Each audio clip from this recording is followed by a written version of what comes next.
नाज़रीन, मैं हूं राजेंद्र और आप हमारे यूट्यूब चैनल देख रहे हैं। नाज़रीन, आज 18 जनवरी 2024 है और जुमरात का दिन है। आज के हवाले से कुछ अहम तरीन इंटरनेशनल डेवलपमेंट्स है जिनसे आपको आगाह करते हैं।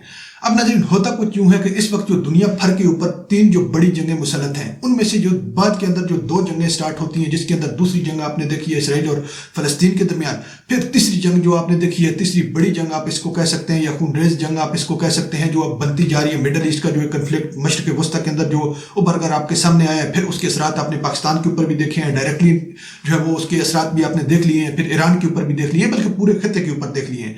तो फिर जैसे ही ये दोनों जंगों या इनका जो आगाज होता है, तो फिर जो एक बेसिकली जो एक जंग शुरू हुई थी, जिधर से तमाम के तमाम मामलात शुरू हुए थे, रशिया और यूक्रेन के दरमियान जो एक बड़ी वार शुरू हुई थी, उसको लोग भूल जाते हैं, बल्कि मीडिया भी भूल जाता है।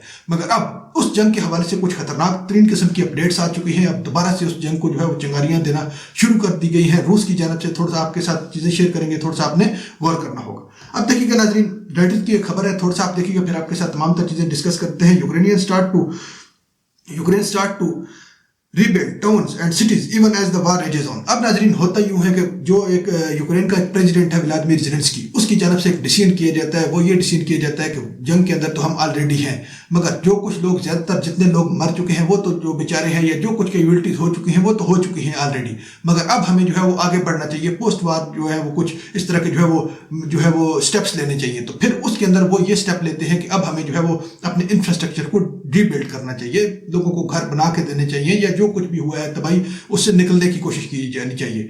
तो फिर वो पहला स्टेप नाजरीन क्या लेता है? अब ये दिन के वक्त का वाक़या है। अब दिन के वक्त वो पहला स्टेप ये लेता है कि एक जो है वो हाउसिंग सोसाइटी की बुनियाद रखता है और उसके अंदर पहले घर के ऊपर काम शुरू होता है। आप ये देख लीजिएगा, क्रेन के साथ जो है वो ये उसके हवाले से काम शुरू होता है। तो फिर अचानक से होता ये है कि ये दिन के वक्त ये स्टेप लेता है जो है वो व्लादिमीर ज़ेलेंस्की, जो प्रेसिडेंट है यूक्रेन का। फिर रात के वक्त क्या होता है आप देखिएगा, Ukrainian air force shoot down 22 out of 33 Russian drones overnight, Kyiv says. अब नाजरीन, जैसे ही ये खबर जो है वो पहुंचती है रूस तक या प्यूटन तक ये खबर पहुंचती है, तो अचानक से 33 ड्रोन हमले जो है वो अचानक से कर दिए जाते हैं और 33 ड्रोन जो है वो भेज दिए जाते हैं। यूक्रेन के अंदर अटैक किया जाता है और बहुत बड़ा ये अटैक था, जिसके अंदर ये फिर एक अलग बात है कि जो आयरन डोम एक सिस्टम है जो यूक्रेन के पास जो अपना एक है, उसके जरिए जो है वो 22 उनमें से जो है वो गिरा दिए जाते हैं। बाकी कोई जो डायरेक्शन है वो चेंज कर दी जाती है। मेजर कोई इस तरह की जो है वो कैजुअलिटी नहीं होती, मगर एक जो है वो उसके अंदर जो कैजुअलिटी हुई है ये भी आप देख लीजिएगा। गवर्नर है, जो रीजनल गवर्नर है, उसकी स्टेटमेंट भी आ चुकी है कि एक जो उधर की जो है वो एक औरत है, वो उसको जो है वो उसके साथ ये कुछ हो चुका है, टारगेट बनाया जा चुका है। बाय द वे, अब नाज़रीन एक और अगली अहम तरीन चीज़ आपके साथ शेयर करेंगे, इंतहाई अहम तरीन चीज़ है। अब थोड़ा सा गौर तलब ये इसके अंदर चीज़ है, थोड़ा सा आप गौर कीजिएगा। आप देखिएगा, Red Sea ships diversion boost bunker demand prices in Africa Mediterranean. अब नाज़रीन हो ये रहा है कि अब आपको बहुत अच्छे तरीके से मालूम है कि जो हौसी निशाना बना रहे हैं, जो वेसल्स को या कंटेनर्स को बना रहे हैं, वो रेड सी के अंदर जो कुछ बना रहे हैं, या दूसरे अल्फाज में बहर अहमर के किनारे के ऊपर बना रहे हैं, तो वो उसके अंदर 99% जो मेजॉरिटी थी, वो जो वेसल थी या जिनके ऊपर अटैक हो रहे थे, या जो कंटेनर थे जिनके ऊपर अटैक हो रहे थे, वो या तो इसराइल के थे 99% जिनको अटैक किया जा रहा था, फिर या उसके साथ साथ अमेरिकन बेस्ड थे या यूरोपियन बेस्ड थे, उनके मालिकान वो थे। फिर अब उसके बाद उससे बचने के लिए अब क्या स्टेप लिया गया है? अब जो स्टेप लिया गया था इन तमाम ममालिक की जानब से, स्पेसिफिकली बरतानिया की जानब से, उसके साथ साथ यूएस की जानब से, फिर इसराइल की जानब से, वो ये स्टेप लिया गया था कि एक अल्टरनेट रूट का इंतखाब किया गया था। अब ये उस हवाले से खबर है। थोड़ा सा आप देखिएगा कि अब जो बंकर्स की डिमांड है, बंकर्स की जो डिमांड है वो अफ्रीका के अंदर बढ़ चुकी है। अब पहले सबसे आपको थोड़ा सा बंकर का कंसेप्ट क्लियर करवाते हैं। आप ये पिक्चर के अंदर देखिएगा, क्योंकि ये वो बंकर नहीं है जिनके बारे में, या कि जी जो सिक्योरिटी के लिए या घरों के अंदर बनाए जाते हैं, बल्कि ये वो बंकर का जिक्र हो रहा है जो समंदरों के अंदर, जो शिप्स के ऊपर जो इस तरह के जो है वो ऑलरेडी बनाए होते हैं, कि जो अगर शिप्स का किसी का जो है वो फ्यूल खत्म हो जाता है, तो फिर वो शिप्स के ऊपर ही टैंक्स वगैरह फिट हुए होते हैं, वो उनको आकर समंदर के अंदर, ये आप पिक्चर के अंदर भी देखिएगा, वो उधर उनको फ्यूल करते हैं। अब हो क्या रहा है नाजरीन, वो जो रूट है, थोड़ा सा आपको उसके बारे में भी बेसिकली कुछ चीज़ें बताते हैं। आपको पहले भी बताई थी, शायद आपको रिवाइज हो जाएंगी कि अब रोटरडम से सिंगापुर बेसिकली जो 2 पॉइंट्स हैं, अब इनके दरमियान 2 रास्ते हैं बड़े। अब जो एक रास्ता है वो जो है इंतहाई शॉर्ट रास्ता भी है, वो है रेड सी का या सूज कनाल का या बहर अहमर का, जिसके ऊपर तो जो है वो 90% से इस वक्त जो अभी तक जो फिगर्स आ रहे हैं या डाटा आ रहा है, उसके मुताबिक जो है वो ये जितनी भी इसराइली या जो यूरोपियन या उसके साथ साथ फिर आप ब्रिटेन बेस्ड देख लें, जितनी भी कंपनी थी उन्होंने अपनी अपनी वेसल जो है वो निकाल ली हैं।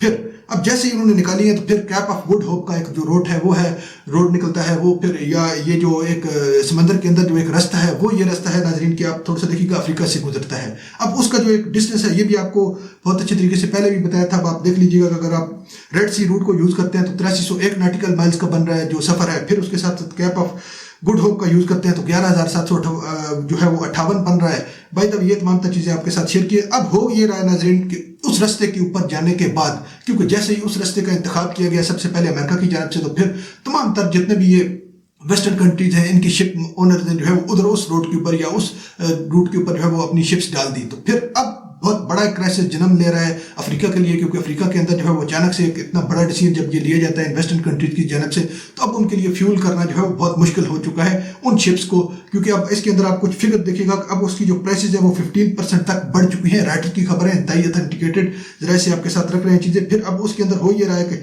Supply is tightening as more ship owners and operated biofuel in advance to ensure sufficient supplies. अब जो है वो तमाम तर शिप्स हैं वो ऑलरेडी आपको बहुत अच्छे तरीके से मालूम है जो अपने वो प्रोटेक्शन के लिए भी कुछ ज़्यादा मिकदार के अंदर जो रखते हैं, तो अब वो जो है वो उसके असरात ये हुए हैं कि सप्लाई जो है वो तमाम तर जो है इस रूट की जो है वो टाइट होती जा रही है। बाय द वे जो कुछ हुई है उसके कुछ फिगर्स हैं, राइटर्स जी आपके सामने लेकर आया कि $25 से $30 तक पहुंच चुकी है पर मेट्रिक टन। अब यही जो है वो कुछ अर्सा पहले जो है वो स्टार्ट ऑफ जनवरी के जो अंदर थी वो $20 थी। बाय द वे अब नाज़रीन तीसरी अहम तरीन चीज़ आपके साथ शेयर करेंगे, इंतहाई मोस्ट इंपॉर्टेंट चीज़ है, थोड़ा सा आप देखिएगा। राइटर्स की खबर है, US list Houthis as terrorist double hit another US operated ship. अब नाज़रीन जैसे ये एक और शिप के ऊपर जो है वो हमला किया जाता है, तो अब जो है वो यूएस सबसे बड़ा एक स्टेप लेता है कि होतीज को जो है वो टेररिस्ट ग्लोबल टेररिस्ट की लिस्ट के अंदर शामिल कर देता है। अब इसके अंदर उनको नुकसान क्या होगा, आपको इस चीज़ का जो है वो शायद अंदाजा भी नहीं है कि ये खबर या ये एक स्टेप यूएस का कितनी जो है वो वेटेज रखता है, या कितना खतरनाक साबित हो सकता है पूरे ईरान के लिए।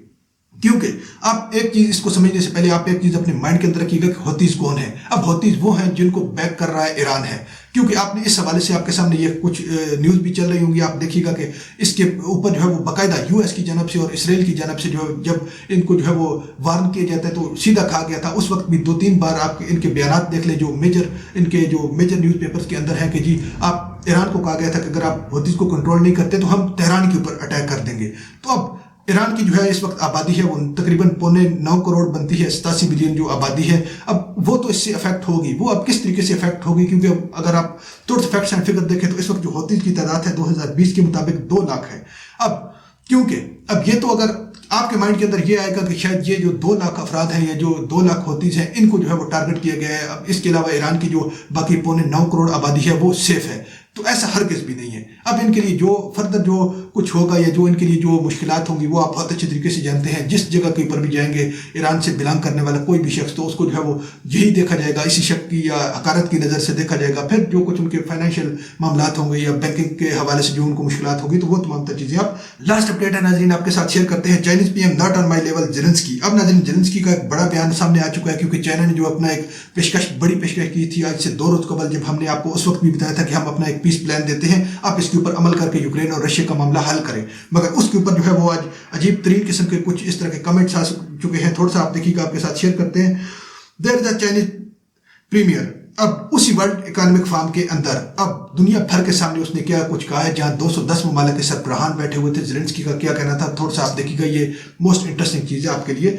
There is a Chinese premier, then our prime minister will meet with him. I would love to meet with leader of China. As far as I know, in China, Jinping make decisions, and in Ukraine, I make decisions. I don't need just any dialogue. I need important decisions from the leaders who make these decisions. Zelensky stated. अब उस world economic forum के जो है वो Switzerland के अंदर इस वक्त जो डेवस के अंदर हो रहा है, उसके अंदर जो है दुनिया भर के सामने जो है जहाँ सामने चाइना का प्राइम मिनिस्टर भी बैठा होता है, तो उस वक्त वो ये कहता है कि मैं चाइना के प्राइम मिनिस्टर से नहीं मिलता हूँ, क्योंकि उसका जो है वो मैं उससे मिलना भी पसंद नहीं करता हूँ, क्योंकि उसका जो स्टैंडर्ड है या उसका जो एक औकात है वो मेरे बराबर नहीं है। अगर वो मिलना चाहे तो फिर वो मिले मेरे प्राइम मिनिस्टर से जो भी आपके सामने बैठा है।